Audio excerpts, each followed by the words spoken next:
You know how this year, apparently, during the summer blockbuster movie season, they're all like, okay, this movie, all these movies are coming out during summer, so let's just make sure that we have this script, and for 2/3 of the movie, we have something solid. But then the last act, that's when we're gonna let it slip. Let's let someone else just write that last act, be like, yeah, let's see what happens. And then we might go back over and make it a little bit better, like, how they did with World War Z, how it's like a problematic third act, but you can tell they went back over and tried to fix it. And then, Iron Man 3, it seems like someone went back over and tried to brush it up and make it better. But with the Wolverine, it's like they did that, except for they didn't brush back over it, and so last 20 minutes of this movie are crap. Hugh Jackman returns. Of course he does. He's been playing the role for 12 years, and as far as I'm concerned, I don't think there's anyone else better to play him. And this time, it's the best incarnation of Wolverine I've seen on the screen. He's grittier, he's more violent, he's more intense.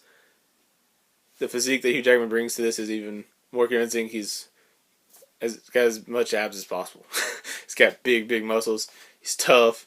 They made him such a loner and so depressed in this movie. When he's violent, and he is awesome.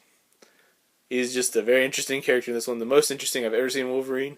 My favorite incarnation of Wolverine. Hugh Jackman, you nailed it. Congrats, man. That's awesome. After Les Mis, given a great performance, and almost any other year, he could have won an Oscar for Les Mis, in my opinion, because he gave such a great performance. With Wolverine, he gives another solid performance. I mean, it's not going to win an Oscar, but it was a standout performance. This film, what it gets right is I like the heroes in this film, the good people, how they handled them. Gets into problems with the bad people, we'll talk with the good people first. So there's this character named Yukio. Yukio is a protector of Wolverine because he loses his power to heal. Therefore, he needs someone to help him out, help him fight. And she's got samurai skills, and she's pretty awesome.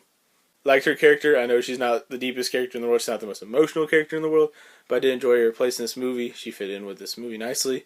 She fits in this universe very well that they created in this film, and I enjoyed that. Also, he has a love interest, which I can't even remember the character's name. Forgettable character, but Hugh Jackman and her have decent enough movie chemistry. I mean, it's not anything special. It's not the most memorable chemistry you've ever seen before, but it's functional. However, as the villains, where most of the problems come into this movie, there's a character named Viper who really doesn't fit in this movie. I tried to accept her, and for the first hour and 40 minutes, the movie is pretty distracting enough action, enough good things to keep you from just, it kept me from going, that character. But the last 20 minutes fully convinced me that character didn't belong there, and I should have seen it sooner. She's just an outlandish character, and this doesn't make sense because he's becoming mortal. He's supposed to be more realistic. Why is it that they have this outlandish comic booky villain in a movie that tries to be realistic with its hero? It clashes.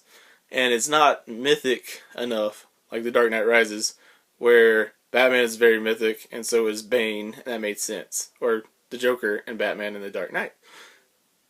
Those are very mythic characters, but in this case, it just didn't come off the right way. There's not enough depth to the writing, depth to the filmmaking that they needed for that to be. There's also another villain called the Silver Samurai, and if you can't figure out who the Silver Samurai is, you haven't watched enough movies, because it's obvious.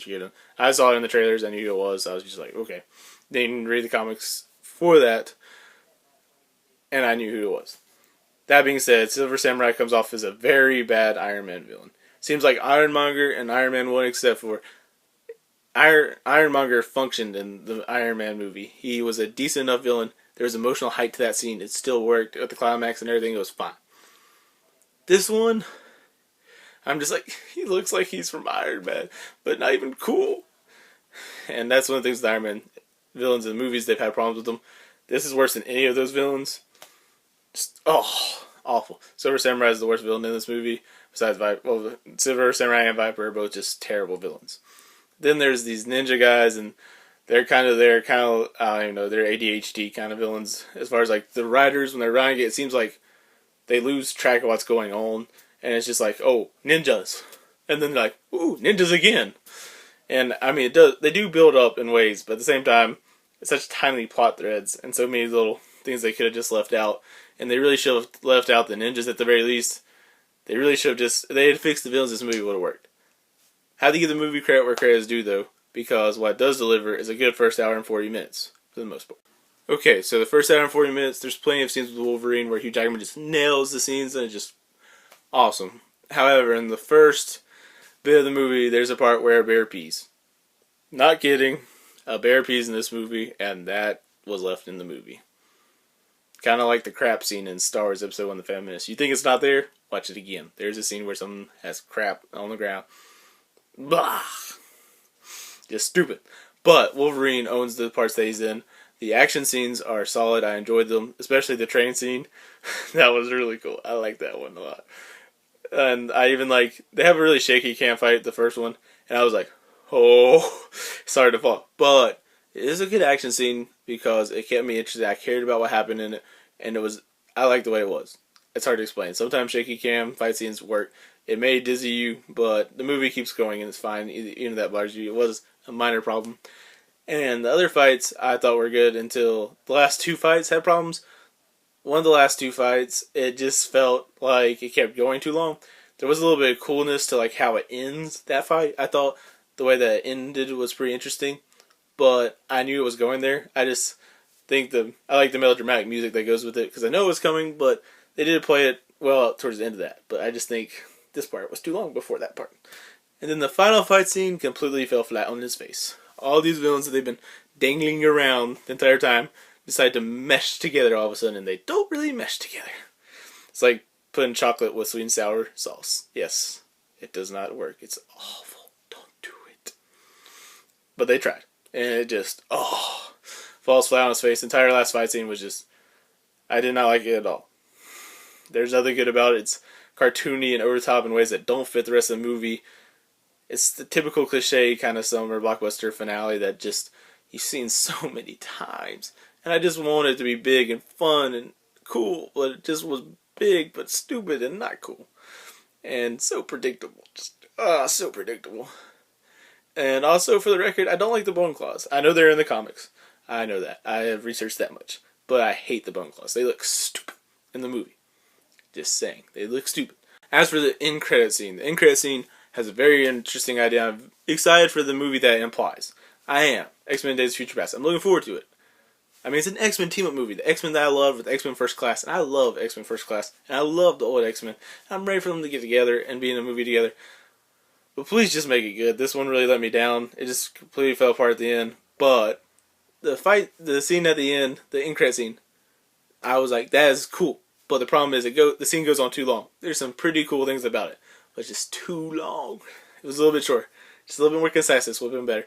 But overall, the Wolverine does deliver as a summer blockbuster movie. But at the same time, it falls into the pitfalls of summer blockbusters that they all fall into. Being too long. Having these really big fight scenes at the end that don't work sometimes. That's not always a problem, but that happens here. And it's one that is when you think of a summer blockbuster problem, that's one that comes to mind. The final act really kept it from being at the level it was the rest of the movie. So I have to give it a 3 out of 5, which I'm not happy to do because I did really enjoy it for quite a while. But I can't forgive that last 20 minutes that made me suffer. I was just like, make this end, and it didn't. So I'll give Wolverine a 3 out of 5. It's McDonald's. It's better than X-Men Origins Wolverine, better than X3 The Last Stand, but it's not as good as X-Men or X-Men 2 or X-Men First Class. But hopefully X-Men Days of Future Past will be awesome. So, what's your favorite X-Men movie? Who's your favorite X-Men character in the movies? Tell me what you think about this one, what you thought about the other ones. Are you looking forward to X-Men Days of Future Past? Do you even know about X-Men Days of Future Past? Just let me know what you thought about this review, and if you like it, just give me a like and subscribe.